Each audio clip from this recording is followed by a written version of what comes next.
ये जी चले गए, हमारे बड़े आदरणीय। मैं सोच रहा था कि वो रहेंगे तो अच्छा रहेगा, लेकिन चलिए, हमारे उनके साथी यहाँ पर हैं, तो वो वैसे भी वो एक्टिव रहते हैं, तो वो हमारी बात सुनेंगे और उन तक मेरी बात पहुँचाएंगे।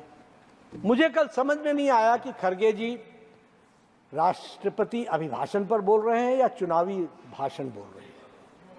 मुझे इसका अंदाज़ा नहीं मिला, क्योंकि राष्ट्रपति अभिभाषण की दृष्टि से जिन मुद्दों को डेवलपमेंट की दृष्टि से राष्ट्रपति जी ने टच किया, उस पर बोलते, पर मुझे लगा कि उनको ध्यान में अभी भी चुनाव का वो बैकग्राउंड में उनके ध्यान में है, इसलिए वो चुनावी मंच की तरह उसको उपयोग कर रहे थे। यहाँ भारत रत्न बाबा साहब भीमराव अम्बेडकर के बारे में चर्चा हुई। मुझे अम्बेडकर जी के बारे में जो उन्होंने कहा वो कष्ट देने वाला भी था और विडंबनापूर्ण भी था।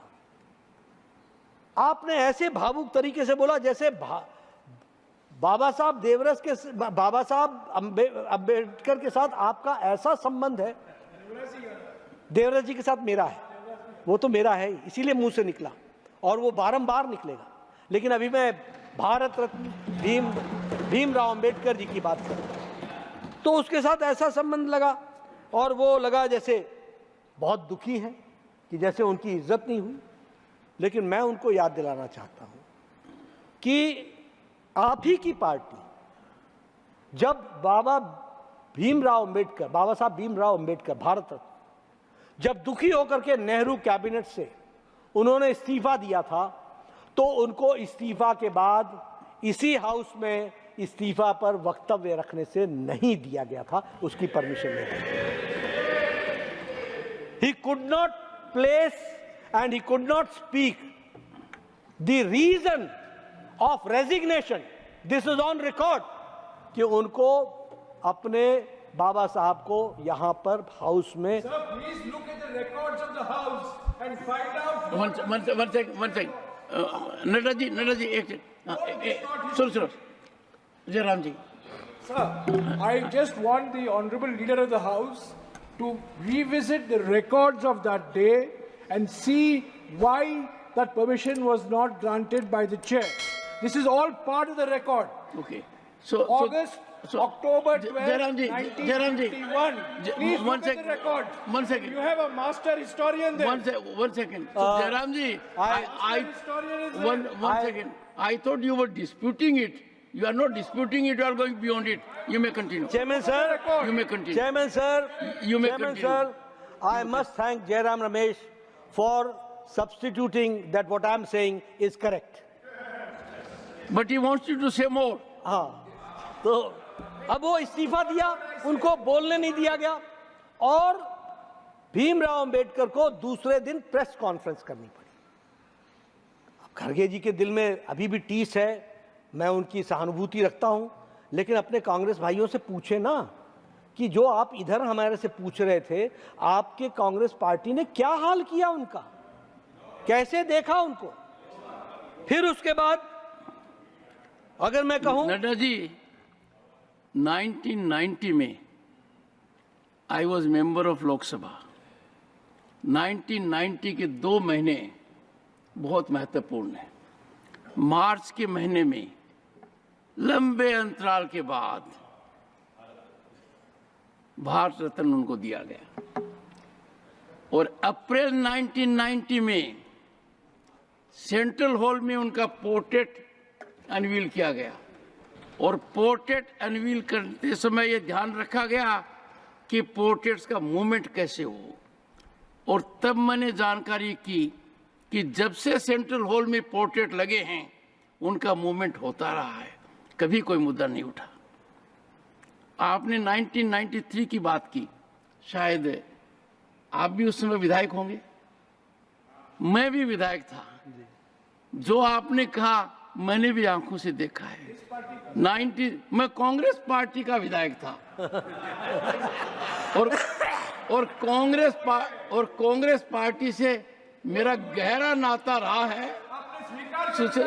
स्वीकार नहीं, मैं कभी कोई चीज को स्वीकार करने से हिचकिचाता नहीं, पर एक समय था जब मैंने ये कहा था, जिसकी बड़ी कोशिश कर रहे हैं जयराम जी, कि जगदीप धनखड़ जब राजस्थान विधानसभा का सदस्य था तो आरएसएस के बारे में क्या कहा, मैं सुनो, मुझे पता है आपकी पार्टी के अंदर इतनी गोपनीयता नहीं है कि मुझे नहीं पता लगे। सुनिए, मैं बताना चाहता हूं, माननीय नड्डा जी, मैं बताना चाहता हूं कि आज से करीब 25 साल पहले सदस्य न होने के बाद मैं आरएसएस का एकलव्य बन गया। और क्यों बना? तपस्वी लोग हैं, राष्ट्रभक्त हैं, समर्पण की भावना उत्कृष्ट है, दूसरे विचार को ग्रहण करते हैं। और मैं तो आश्चर्यचकित हूं कि खुद के अलावा देश की सोचते हैं, समाज की सोचते हैं। तो आप वो एक्सरसाइज बंद कर दो। मैंने कह दिया है, जनवरी 1994 ये तो कह रहा हूं, मैं एकलव्य तब नहीं था, मैं एकलव्य बनाऊं 25 साल पहले। के बारे में आपने क्या कहा? सुनो, आप समझ नहीं रहे मेरी बात। मैं कह रहा हूं कि एकलव्य बनने में मुझे समय लगा, वाल्मीकि जी का भी परिवर्तन हुआ था। और जब से मेरा परिवर्तन हुआ, नड्डा जी, जब से मेरा परिवर्तन हुआ, मेरे मन में एक चीज सदा रही कि मैंने प्रथम वर्ष क्यों नहीं किया, द्वितीय वर्ष क्यों नहीं किया, तृतीय वर्ष क्यों नहीं किया। मैं कहता रहा। Please continue, please, no please sit down. Jayraj ji समझिए जरा।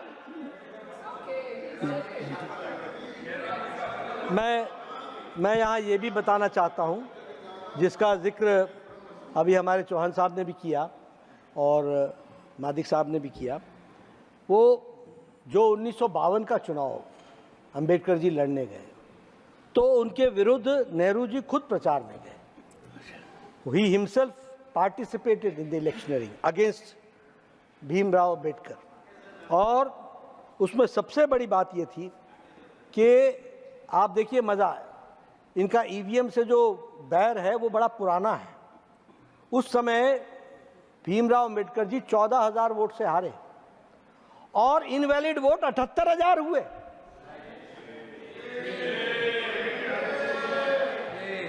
इसलिए बैलेट पेपर से इनका पुराना प्यार है।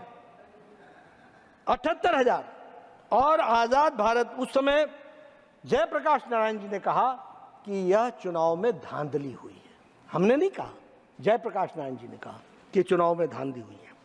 और इसी तरीके से जो हमारे धनंजय कीर हैं, जिन्होंने पुस्तक लिखी है डॉक्टर बाबा साहेब अंबेडकर जीवन चरित्र, वह इस बात की पुष्टि करते हैं, जो पद्म भूषण आपकी सरकार ने दिया, वह इस बात की पुष्टि करते हैं कि किस तरीके से भीमराव अंबेडकर जी को हराया गया, इस बात को उसमें कहते हैं। उसी तरीके से जो आपने भी कहा कि 1990 में, जिसका आपने जिक्र किया, कि यानी भारत रत्न मिलते मिलते 1990 हो गया जब कांग्रेस की सरकार गई। अब खड़गे साहब को बाबा साहब अंबेडकर जी से बहुत हमदर्दी है, व्यक्तिगत रूप में हो सकता है, लेकिन जिस पार्टी में है उसको हमदर्दी कभी नहीं रही, ये मैं जरूर बताना चाहता हूँ।